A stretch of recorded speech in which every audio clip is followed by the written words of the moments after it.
વિદ્યાર્થી મિત્રો, આજના લેક્ચરમાં આપનું સ્વાગત છે।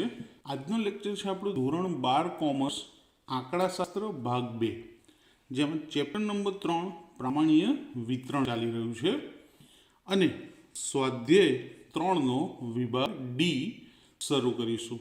વિભાગ ડીના પહેલા 3 ક્વેશ્ચન થિયરી છે, સવાલના જવાબ જે મેં આગળ તમને ચલાવી દીધા છે એમાં આવી ગયા છે।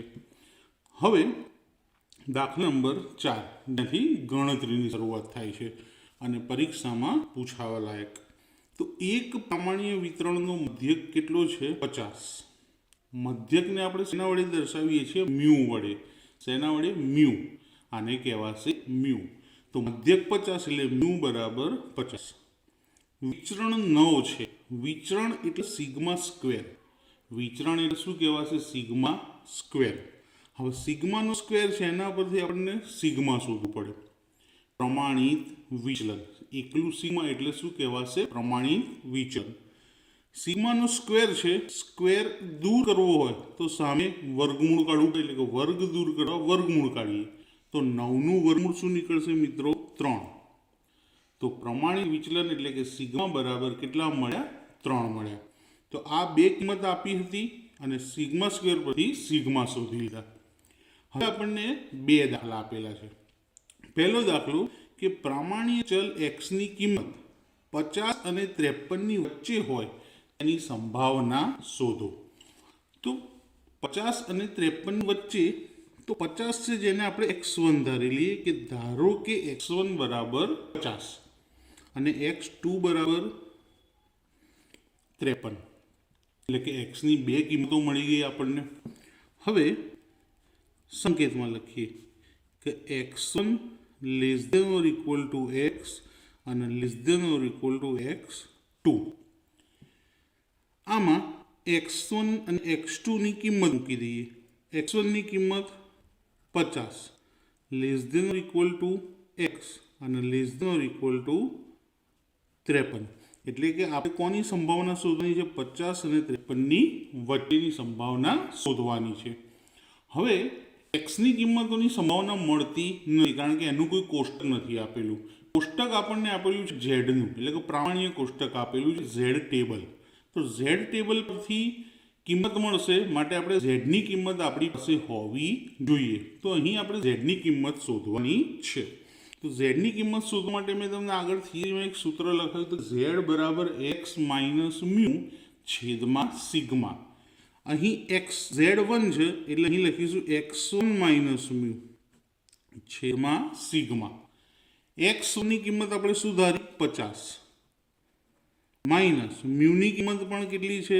જો આ રહી 50 છેદમાં સિગ્મા અહીંયા શોધેલા છે કેટલા? 3।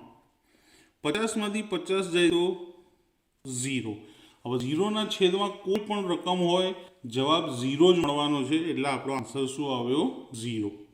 એ જ રીતે z2 શોધીએ। હવે x2 માઇનસ મ્યુ છેદમાં સિગ્મા। x2 ની કિંમત કેટલી છે? તો x2 આ રહે અહીંયા ધારેલા છે 53 માઇનસ મ્યુની કિંમત કેટલી છે? 50 છેદમાં સિગ્માની કિંમત કેટલી? 3। 53 માંથી 50 જાય તો 3 છેદમાં 3, 3 3 ઉડી ગયા, બરાબર કેટલા આવે? 1। તો z1 બરાબર 0 અને z1 બરાબર 0 અને z2 બરાબર 1। હવે આના પરથી આપણે z1 લખી શકીએ બ્રેકેટમાં, z1 less than or equal to z અને less than or equal to z2। હવે આમાં કિંમત મૂકી દઈએ। z1 ની કિંમત 0 less than or equal to z અને less than or equal to 1। તો આપણે કોની કોની વચ્ચેની સંભાવના શોધવાની? 0 અને 1ની વચ્ચેની। તો આકૃતિમાં દર્શાવવું પડશે।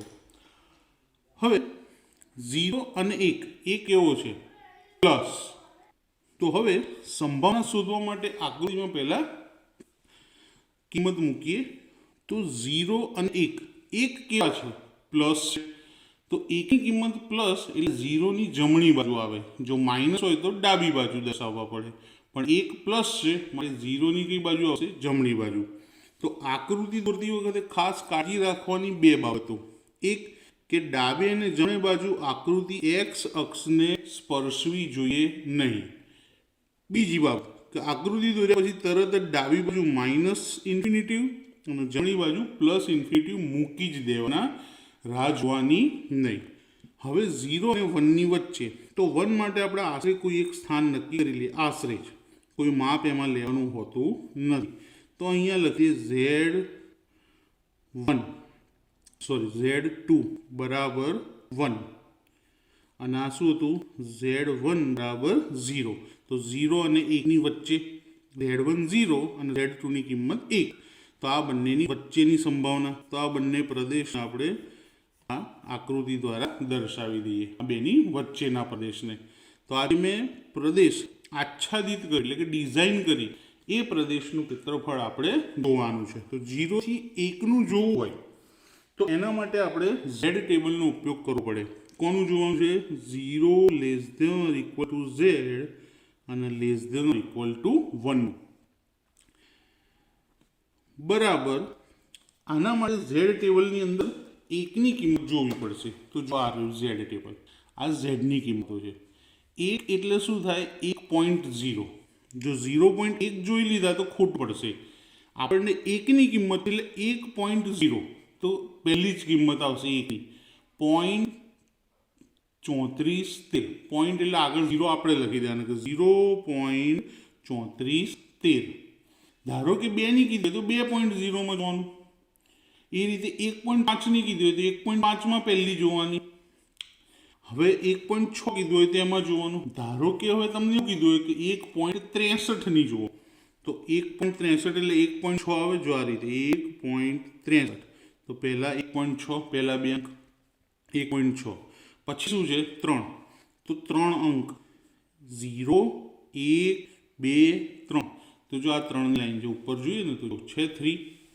તો 1.6માં 3ની લાઈન 0.4484, સે કિંમત આવે 1.63ની.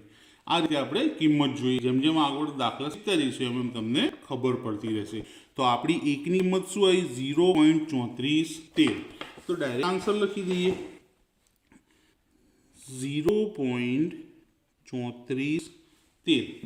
તો જો પ્રમાણિત ચલ એક્સની કિંમત 50 અને 53ની વચ્ચે હોય તો એની સંભાવના શું મળે આપણને? 0.3413. બીજો દાખલો, પ્રમાણિત ચલ એક્સની કિંમત 47 અને 53ની વચ્ચે હોય તો પહેલી કિંમત છે એને x1 ધારી લઈએ, બીજી કિંમત છે એને x2 ધારી લઈએ, એટલે કે x1 47 અને x2 53.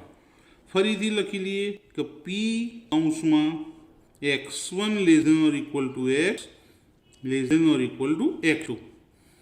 x1 x2ની કિંમત મૂકી દઈએ. x1ની કિંમત 47 less than or equal to x અને x2ની કિંમત 53. એક્સની કિંમતની સંભાવના મળે એટલે ઝેડ શોધવો પડશે, કારણ કે ઝેડ ટેબલ આપ્યું છે. તો સૂત્ર લખીએ. Z1નું સૂત્ર x1 minus mu upon sigma. Z2નું સૂત્ર x2 minus mu upon sigma. બંને સૂત્ર સરખા જ છે. Z1માં x1 લેવાના, Z2માં x2. x1ની કિંમત કેટલી? 47 માઇનસ મ્યુની કિંમત કેટલી? 50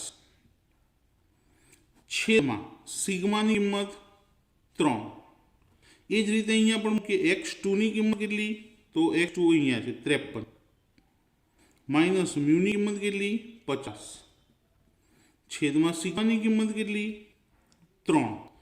47માંથી 50 જાય તો કેટલા આવશે? -3 છેદમાં 3. 3 3 ઉડી ગયા, -1. 53માંથી 50 જાય તો એકલા 3 છેદમાં 3. અહીંયા પણ 3 3 ઉડી ગયા તો +1. એટલે Z1 બરાબર -1, Z2 બરાબર +1. તો હવે આને Z સ્વરૂપમાં લખી દઈએ કે Z1 less than or equal to Z less than or equal to Z2.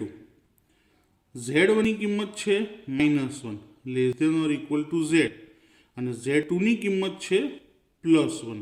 તો અહીં આગળ -1 થી લઈને +1 સુધીની સંભાવના આપણે શોધવાની છે. તો -1 ક્યાં આવે? 0ની ડાબી બાજુ, +1 0ની જમણી બાજુ. તો આકૃતિમાં દર્શાવવો પડશે. આકૃતિનો વક્ર દોરેલો છે, કિંમત મૂકીએ. ડાબી બાજુ આવશે -1 Z1 બરાબર -1, જમણી બાજુ આવશે +1, Z2 બરાબર 1. આ બંનેની વચ્ચેની કિંમત. હવે બે અલગ અલગ બાજુ આવી તો મેં આની પહેલાં વિડીયો મૂક્યો તેમાં દર્શાવી દીધું કે જો ડિઝાઇન અલગ અલગ બાજુ હોય, ઝીરોની ડાબી બાજુ પણ હોય અને જમણી બાજુ, તો સરવાળો થશે. તો કેવી રીતે? તો પહેલાં તો લખી દઈએ -1 less than or equal to Z અને less than or equal to 1. હવે બે ભાગ પડે. પહેલો ભાગ -1 થી 0 ભાગ પડશે ત્યારે હંમેશા વચ્ચે 0 જ હોવો જોઈએ. -1 થી 0 પડશે પહેલો ભાગ. -1 less than or equal to Z અને less than or equal to 0 વત્તા બીજો ભાગ 0 થી 1, 0 less than or equal to Z અને less than or equal to 1. હવે -1 આપણને કોષ્ટકમાં કિંમત નથી મળતી, નહીં મળશે +1. તો શું કરવાનું? 0 આગળ લઈ દેવાના, 1 સામે લઈ લઈએ તો માઇનસના અહીંયા સુધી જશે પ્લસ. અહીંયા જેમ છે એમનું એમ જ લખવાનું. P કૌંસમાં 0 less than or equal to Z અને less than or equal to 1. બંને કિંમત સરખી થઈ ગઈ. આપણે આ કિંમત હમણાં જ શોધી. જો 0 થી 1ની કિંમત શું આવી હતી? 0.3413. આની કિંમત પણ સેમ 0.3413. બંને સરવાળો કરી દઈએ 0.6826. તો જો પ્રામાણિક ચલ એક્સની કિંમત 47 અને 53ની વચ્ચે હોય તો તેની સંભાવના શું આવશે? 0.6826. મિત્રો, આજનો વિડીયો પસંદ આવ્યો હોય તો લાઈક કરજો, તમારા મિત્રો અને ફ્રેન્ડ સર્કલમાં શેર કરજો અને ચેનલને સબસ્ક્રાઈબ કરજો જેથી આવા નવા વિડીયો તમને મળતા રહે. Thank you.